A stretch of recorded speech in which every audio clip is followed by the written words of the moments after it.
Le fils de la localité d'Onkonja, ancien membre du bureau du Parti démocratique gabonais, aujourd'hui président du Regard, Mathias Otunga Osibajo, face à la presse ce samedi 1er mars, a tenu à donner sa part de vérité sur les bruits de couloir visant à ternir son image.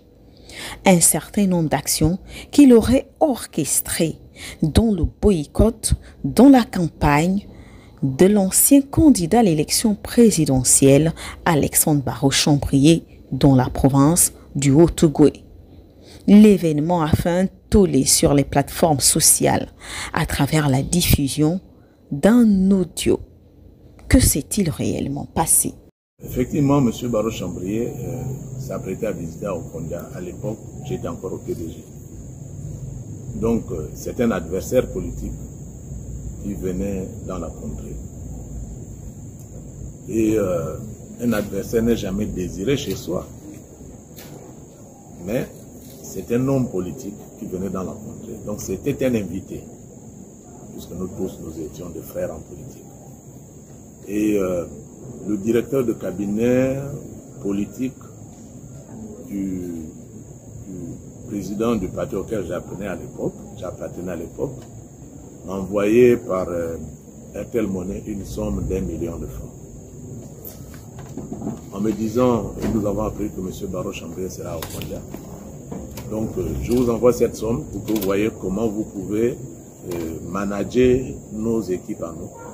Je dois préciser que je n'étais même pas au Okonja.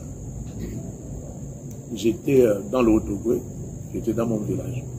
Donc, j'ai pris cet argent, je l'ai transféré vers le secrétaire départemental du parti à l'époque, avec un message audio, puisque je n'étais pas sur le terrain. Alors, puisqu'on était au téléphone et que je ne voulais pas parler de M. Barreau-Chambrier en prononçant son nom, je lui ai dit à peu près ceci.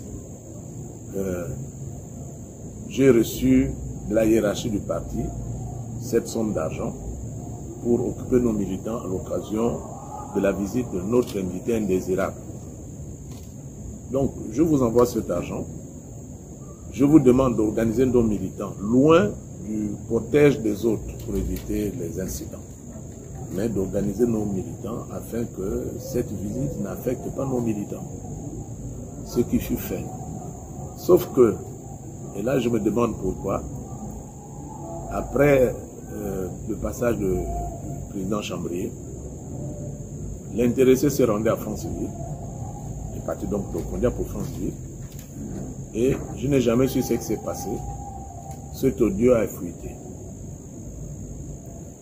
Et comme une traînée de poudre, tout le monde a raconté que M. Otunga aurait barré le passage à Barreau-Chambrier, ce qui est totalement faux. J'ai dit que l'équipe du Barreau-Chambrier est vivante, on peut se rapprocher d'elle. Ils ont été très bien reçus à Okonja. C'est des faits, ce n'est pas de la spéculation. Barreau-Chambrier n'a jamais été malmené à Okonja. 2. Je n'ai jamais ni donné instruction, ni agi dans le sens de lui barrer la route. J'ai plutôt agi dans le sens d'organiser nos militants loin du cortège des autres pour éviter les frictions.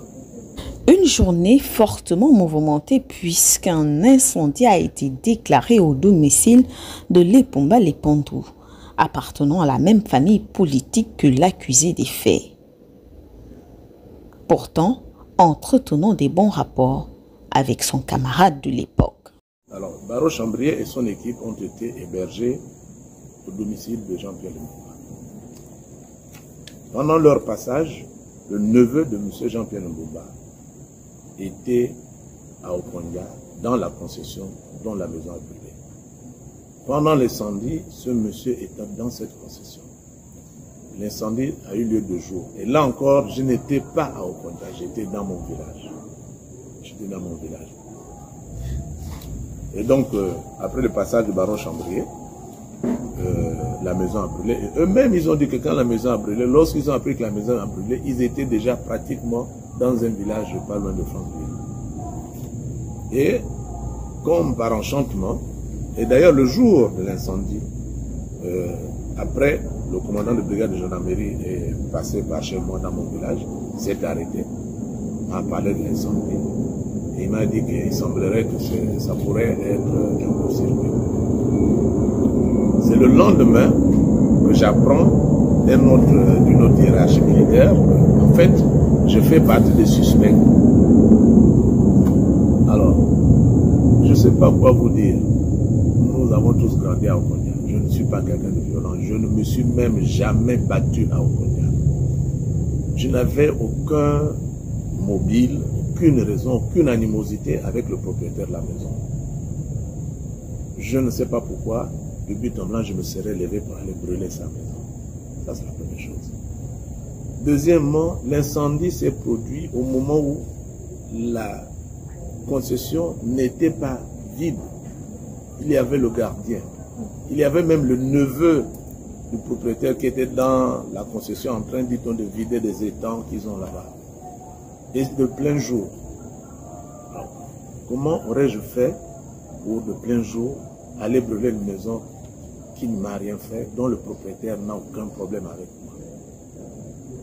J'ai mis ça sur le compte des mêmes personnes qui voulaient me nuire et qui avaient orchestré la rumeur sur l'incendie, sur Barreau Chambrier. Il faut dire que les méthodes de dissuasion, d'intimidation, mais aussi de manipulation de l'opinion publique étaient coutumières au pouvoir déchu. Des enquêtes couplées ont été diligentées, mais hélas, jusqu'à ce jour, sans résultat. Les anciens membres du Parti démocratique gabonais occupant des hauts postes de responsabilité ont bien des comptes à rendre au peuple qu'ils ont dirigé durant plusieurs décennies. D'aucuns sollicitent même une commission de vérité, justice et réconciliation. Les violences post-électorales de 1993, 2009 et 2016 ont accablé le peuple sur les plans émotionnels et mentaux, dont la plus violente fut celle de 2016. Ministre de la Défense au moment des faits, on lui reprocherait également la paternité des exactions commises à l'époque. Aujourd'hui, la vérité est mise au grand jour. Je n'ai jamais barré la route à Barreau Chambrier. Je n'ai jamais fait barrer la route à Barreau Chambrier. Je n'ai jamais incendié le domicile du ministre Lebomba. Je n'ai jamais fait incendier le domicile du ministre Lebomba. Je n'ai jamais posé un acte de ce type-là dans ma vie. Donc moi, personnellement, je n'ai ni donné de l'ordre, ni reçu de l'ordre de tirer sur qui que ce soit. Et si vous voyez un peu où se situe la maison de Jean Ping en question, elle n'est pas loin de la mienne.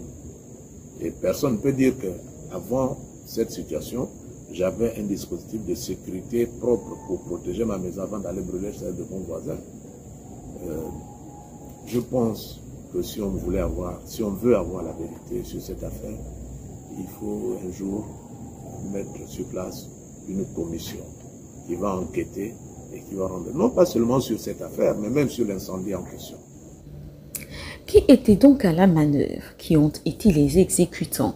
À qui revient les responsabilités des actes posés en totale violation des droits humains durant toutes ces décennies? Autant de questions qui taraudent dans l'esprit de plus d'un Gabonais qui attendent les résultats des enquêtes qui n'arrivent jamais.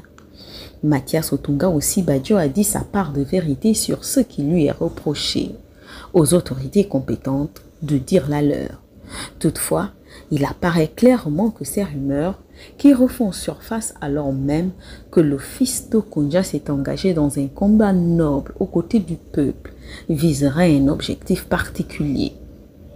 Comme quoi, dit-on, les vieilles habitudes ont la peau dure.